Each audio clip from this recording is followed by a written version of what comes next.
Hi friends, ಎಲ್ಲರಿಗೂ ನಮಸ್ಕಾರ. ವಿಜಯ ಸಾಸ್ವಿ ಕಿಚನ್ಗೆ ಸ್ವಾಗತ. ಇವತ್ತು ಮೋಮೋಸ್ ಮತ್ತು ಚಟ್ನಿ ಮಾಡೋದು ತೋರಿಸ್ತಾ ಇದ್ದೀನಿ. ಇದಕ್ಕೆ ಬೇಕಾದ ಸಾಮಗ್ರಿ: ಮೆಣಸಿನ್ಕಾಯಿ, tomato ketchup, vinegar, soya sauce, oil, ಶುಂಠಿ ಬೆಳ್ಳುಳ್ಳಿ ಪೇಸ್ಟ್, ಸಕ್ಕರೆ, ಉಪ್ಪು ಮತ್ತು ವೆಜಿಟೇಬಲ್ಸ್. ಇವಾಗ ಹಸಿರು ಮೆಣಸಿನ್ಕಾಯಿ ಒಂದೇ ಒಂದು, ಇದು ಎಲೆಕೋಸು, ಕೊತ್ತಂಬರಿ ಸೊಪ್ಪು ಸಣ್ಣಗೆ ಹೆಚ್ಚಿರೋದು, ಕ್ಯಾಪ್ಸಿಕಮ್ ಇದು ಸಣ್ಣಗೆ ಹೆಚ್ಚಬೇಕು, ಮತ್ತು ಈರುಳ್ಳಿ ಇದನ್ನು ಕೂಡ ಸಣ್ಣಗೆ ಹೆಚ್ಕೋಬೇಕು, ಮತ್ತು ಕ್ಯಾರೆಟ್. ಇದು ಗೋಧಿ ಹಿಟ್ಟನ್ನ ಸ್ವಲ್ಪ ಪೂರಿ ಹಿಟ್ಟಿನ ಥರ ಕಲಸಿಟ್ಟಿದ್ದೀನಿ. ಮೊದಲು ಚಟ್ನಿಗೆ ಟೊಮೊಟೊ ಈ ಥರ ಹೆಚ್ಚಿಬಿಟ್ಟು ಮೆಣಸಿನ್ಕಾಯಿ ಟೊಮೊಟೊನ ಒಂದು 5 ನಿಮಿಷ ನೀರಲ್ಲಿ ಕುದಿಸ್ಬೇಕು. ಚೆನ್ನಾಗಿ ಅದು ಬೇಯಿಸಬೇಕು. ಟೊಮೊಟೊ ಬೆಂದು ಆರಿದ ಮೇಲೆ ಮಿಕ್ಸಿ ಮಾಡ್ಕೋಬೇಕು. ಟೊಮೊಟೊ ಮತ್ತು ಮೆಣಸಿನ್ಕಾಯಿ ಎರಡನ್ನೂ ಮಿಕ್ಸರ್ ಮಾಡಿಕೊಂಡು ಈ ಥರ ಪ್ಯೂರಿ ರೆಡಿ ಮಾಡ್ಕೋಬೇಕು. ಅದಕ್ಕೆ ಒಂದು ಬಾಣಲಿಗೆ ಆಯಿಲ್ ಹಾಕಿಬಿಟ್ಟು, ಆಯಿಲ್ ಕಾದ್ಮೇಲೆ ಆಯಿಲ್ ಬಿಸಿ ಆದ ನಂತರ ಇದಕ್ಕೆ ಶುಂಠಿ ಬೆಳ್ಳುಳ್ಳಿ ಹಾಕಬೇಕು. ಬೆಳ್ಳುಳ್ಳಿನ ಸಣ್ಣಗೆ ಈ ಥರ ಹೆಚ್ಚಿಬಿಟ್ಟು ಹಾಕಿದರೆ ಟೇಸ್ಟ್ ತುಂಬ ಚೆನ್ನಾಗಿ ಬರುತ್ತೆ.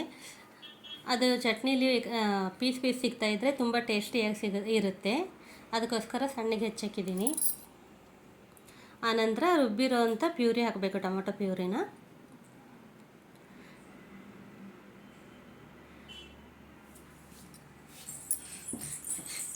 ಟೊಮೊಟೊ ಪ್ಯೂರಿ ಹಾಕಿ ಅದನ್ನು ಒಂದು 5 ನಿಮಿಷ ಚೆನ್ನಾಗಿ ಕುದಿಯೋಕ್ಕೆ ಬಿಡಬೇಕು.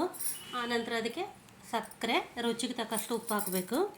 ರುಚಿಗೆ ತಕ್ಕಷ್ಟು ಉಪ್ಪು ಹಾಕಿ ಕ್ಲೀನಾಗಿ ಮಿಕ್ಸ್ ಮಾಡಿ ಆದಮೇಲೆ ಅದಕ್ಕೆ ಟೊಮೊಟೊ ಸಾಸ್ ಹಾಕಬೇಕು. ಇದಕ್ಕೆ 1 spoon tomato sauce, 1 spoon soya sauce ತೊಗೊಂಡಿದ್ದೀನಿ.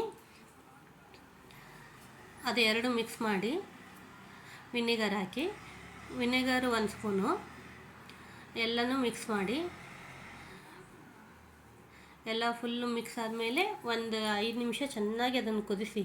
ಅದು ಚೆನ್ನಾಗಿ 5 ನಿಮಿಷ ಕುದೀತು ಅಂದರೆ 1 ವಾರ ಏನೂ ಆಗೋಲ್ಲ. ನಂತರ ಇವಾಗ ಮೋಮೋಸ್ ಮಾಡೋದಕ್ಕೆ ಒಂದು ಬಾಣಲೆಗೆ ಆಯಿಲ್ ಹಾಕಿ, ಆಯಿಲ್ ಕಾದ ನಂತರ ಹಸಿರು ಮೆಣಸಿನ್ಕಾಯಿ ಅವು ಸ್ವಲ್ಪ ಹಾಕಿ, ಸ್ವಲ್ಪ ಹಸಿ ವಾಸನೆ ಹೋದ ನಂತರ ಶುಂಠಿ ಬೆಳ್ಳುಳ್ಳಿ ಪೇಸ್ಟ್ ಹಾಕಿ,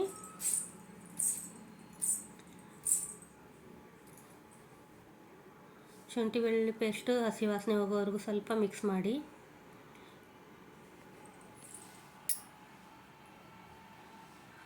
ಅದು 1-2 ನಿಮಿಷ ನಂತರ ಸಣ್ಣಗೆ ಹೆಚ್ಚಿರುವಂಥ ಈರುಳ್ಳಿ ಒಂದೊಂದೇ ಈ ಥರ ಆ್ಯಡ್ ಮಾಡ್ಕೊಂಡೋಗಿ, ಕೈ ಆಡಿಸ್ತಾ ಇರಿ. ಹಾಗೆ ಒಂದೊಂದೇ ಹಾಕಿಬಿಟ್ಟು ಒಂದು ಸಾರಿ ಮಿಕ್ಸ್ ಮಾಡಿ, ಆ ಥರ ಒಂದು ಅರ್ಧ ನಿಮಿಷ 1 ನಿಮಿಷ ಬಿಟ್ಟ ಮೇಲೆ ಕ್ಯಾಪ್ಸಿಕಮ್ ಹಾಕಿ, ಕ್ಯಾಪ್ಸಿಕಮ್ 1-2 ನಿಮಿಷ ಆದಮೇಲೆ ಎಲೆಕೋಸು ಹಾಕಿ. ಎಲೆಕೋಸು ಮತ್ತು ಕ್ಯಾರೆಟ್ ತುರಿ ಎರಡು ಒಂದೇ ಸರಿಗೆ ಹಾಕ್ಬೋದು. ಆನಂತರ ಕೊತ್ತಂಬರಿ ಸೊಪ್ಪು,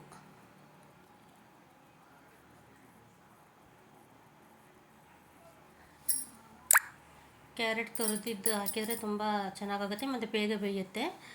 ಆಮೇಲೆ ಈ ಥರ ಹಾಕಿದ ಮೇಲೆ ಒಂದು ಅರ್ಧ ಸ್ಪೂನಷ್ಟು ಉಪ್ಪು ಹಾಕಿ, ಅದು ಬೇಗ ಬೇಯುತ್ತೆ. ಮತ್ತು ಸ್ವಲ್ಪ ಮೆಣಸಿನ ಪುಡಿ ಹಾಕಿ, ಕಾಳು ಮೆಣಸಿನ ಪೌಡ್ರು ಹಾಕಿ ಚೆನ್ನಾಗಿ ಕೈ ಆಡಿಸಿ, ಅದು ಬೆಂದಾದ ನಂತರ ಎಲ್ಲ ವೆಜಿಟೇಬಲ್ಸು ಒಂದು ಅರ್ಧದಷ್ಟು ಬೆಂದರೆ ಸಾಕು. ಬೆಂದ ನಂತರ ವಿನೆಗರು, ಸೋಯಾ ಸಾಸು ಮತ್ತು ಟೊಮೊಟೊ ಸಾಸು ಹಾಕಿ ಅದು ಚೆನ್ನಾಗಿ ಹಸಿ ವಾಸನೆ ಹೋಗೋವರೆಗೂ ಬೇಯಿಸ್ಬಿಟ್ಟು, ಇವಾಗ ಪನ್ನೀರ್ ತುರಿ ಹಾಕಿದ್ದೀನಿ. ಅದೆಲ್ಲ ಹಾಕಿ ಮಿಕ್ಸ್ ಮಾಡಿಬಿಟ್ಟು ಅದನ್ನಿವಾಗ ಹಿಟ್ಟು ಕಲಿಸ್ಕೊಂಡಿದ್ವಲ್ಲ ಗೋಧಿ ಹಿಟ್ಟನ್ನ, ಅದನ್ನು ಈ ಥರ ಪೂರಿ ಥರ ಲಟ್ಟಿಸ್ಬಿಟ್ಟು ಅದರಲ್ಲಿ ಈ ಥರ ತುಂಬಬೇಕು. ವೆಜಿಟೇಬಲ್ಸ್ ಹಾಕಿ ಈ ಥರ ಫೋಲ್ಡ್ ಮಾಡಿ, ಇದೇ ಥರ ಎಲ್ಲ ಮಾಡಿಬಿಟ್ಟು ಒಂದು 10 ನಿಮಿಷ ಹಬೆಗೆ ಬೇಯಿಸಿ. Thank you for watching.